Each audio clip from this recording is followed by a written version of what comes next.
gente segue debatendo a participação do presidente da República, Lula, na Bahia Farm Show, a considerada maior feira do agronegócio nas regiões Norte e Nordeste. Cristiano Beraldo aqui com a gente. Beraldo, queria também, claro, sua avaliação acerca desse aceno de Lula, o anúncio dessa liberação de um montante que supera os 7 bilhões de reais, mas nós pudemos observar que ele foi bem criticado na chegada ao evento. Você acha que ele consegue se aproximar do agro em 4 anos e se tornar o que Jair Bolsonaro se tornou para o setor do agronegócio? Olha, são duas situações bastante diferentes. O Lula, ele tem uma relação histórica com o MST, que hoje é a grande ameaça para o agronegócio brasileiro e que conta com esse apoio do governo federal, apesar do agro, que é o ofendido, que é o atacado, é quem está garantindo esse PIB, apesar de pequeno, mas é graças ao agro que nós temos um PIB positivo hoje.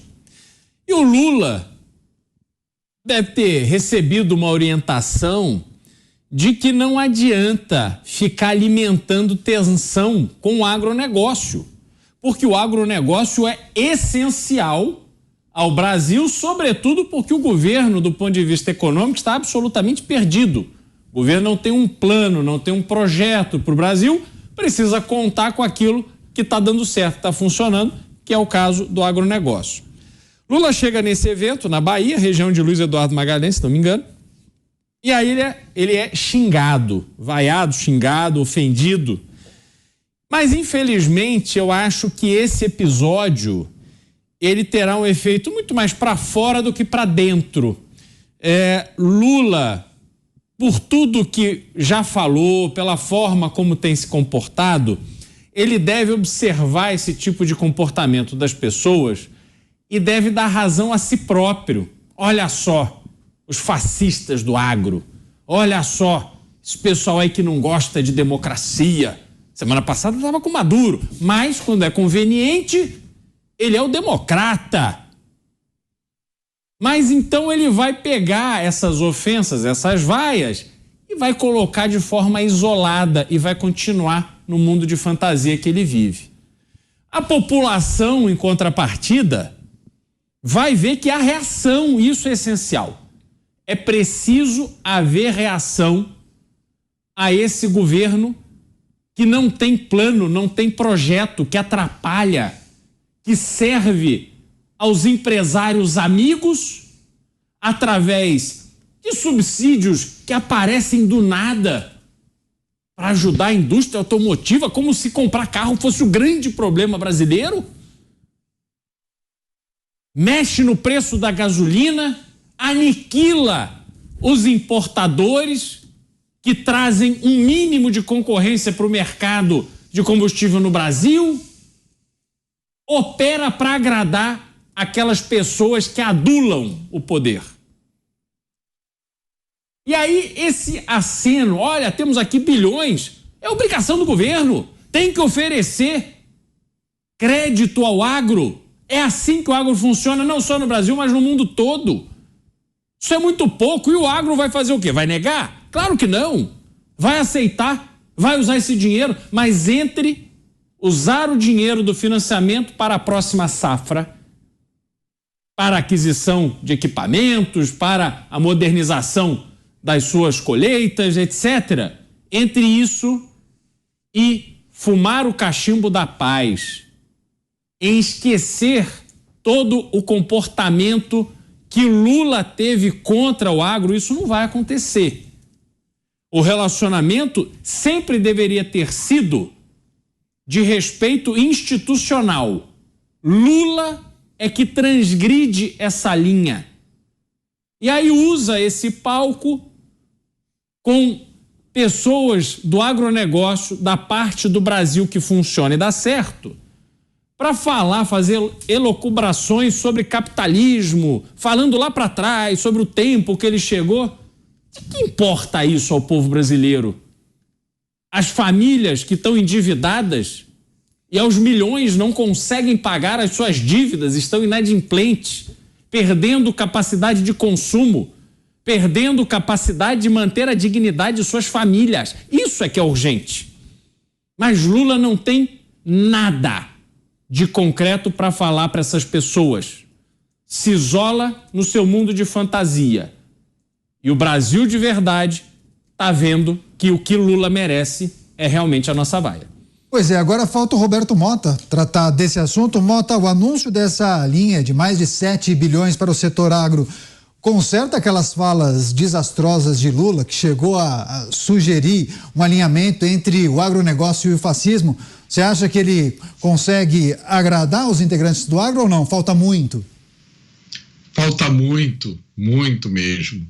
É como um marido que agride a mulher, a ofende com palavrões, sai de casa, passa a noite fora e volta no dia seguinte com um buquê de flores. Só que o agro não esquece o que o PT fez no verão passado. Ele não esquece de todas as ofensas que sofreu. Ele não esquece o caso de amor que o governo mantém ainda com o MST. Aliás, nem o agro e nem o Brasil. Eu não sei nem se eu consigo comentar aquela declaração anterior, Daniel. Eu fiquei aqui tentando entender o que foi dito ali. E eu acho que eu entendi o seguinte: algumas das pessoas que mais conseguiram poder, fama e dinheiro durante décadas no Brasil, se dizendo socialistas, não têm realmente a menor ideia do que seja o socialismo. E aí, como elas não têm ideia, elas contaminaram outras pessoas com essa ignorância. Por isso, hoje no Brasil existe muita gente que acha que socialismo é uma coisa fofa, que significa progresso, respeito ao direito das minorias. Tem gente que acha que socialismo combina com liberdade. Na verdade, é exatamente o contrário. Socialismo é tirania, pobreza, censura, atraso e opressão. Socialismo é o desprezo e a ignorância de tudo que deu certo na história da humanidade. Na verdade, socialismo é como um soco no peito da liberdade. Antes de girar os assuntos, o Pavinato vai fazer um complemento, é isso, Pavi? É isso. Esse dinheiro que ele está disponibilizando para crédito, você vai tomar de volta, não é a Venezuela. Não serve para nada. Para nada. Para nada. Sabe por quê?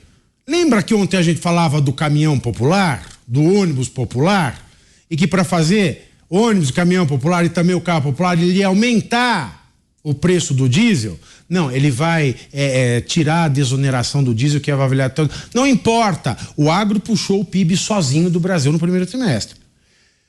Com o aumento do diesel, meus senhores, 7 bilhões é pouco, ele devia dar 7 trilhões, talvez.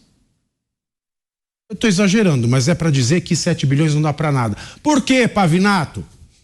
Porque com o aumento do diesel, para ele financiar caminhão e carro popular e ônibus popular, que não vão servir para nada porque ninguém tem dinheiro para comprar isso aí, com esse aumento do diesel, o custo do agronegócio sobe para os grandes agropecuários 35%.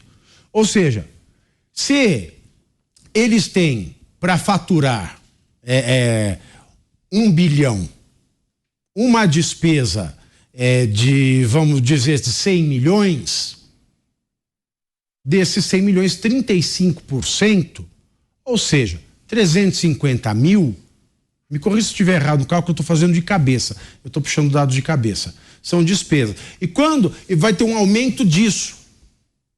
Um aumento é significativo. Não, 100 milhões, é isso aí mesmo, vai para 135 milhões.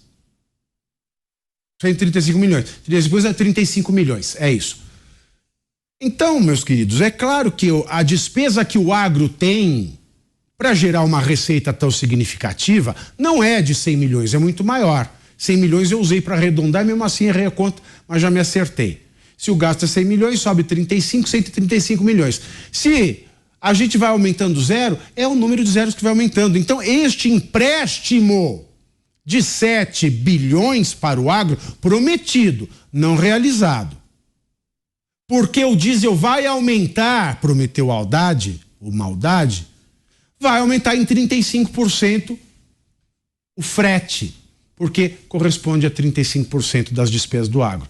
Isso é para o grande agricultor. Agora, eu pergunto, meus queridos Dantas, Mota, Daniel e meu querido Beraldo e nossa querida audiência, sabe quanto é o valor para o pequeno e médio produtor que o Lula tanto ama? 50%. 50%. Não vai dar para nada esse dinheiro. E é um detalhe, para o pequeno e médio produtor, que o Lula tanto gosta de falar, que o MST tanto defende, o valor só com colheitadeiras e frete, a despesa chega a subir 90%. Isso é um estudo feito pelo Summit Agro do estado de São Paulo no ano passado.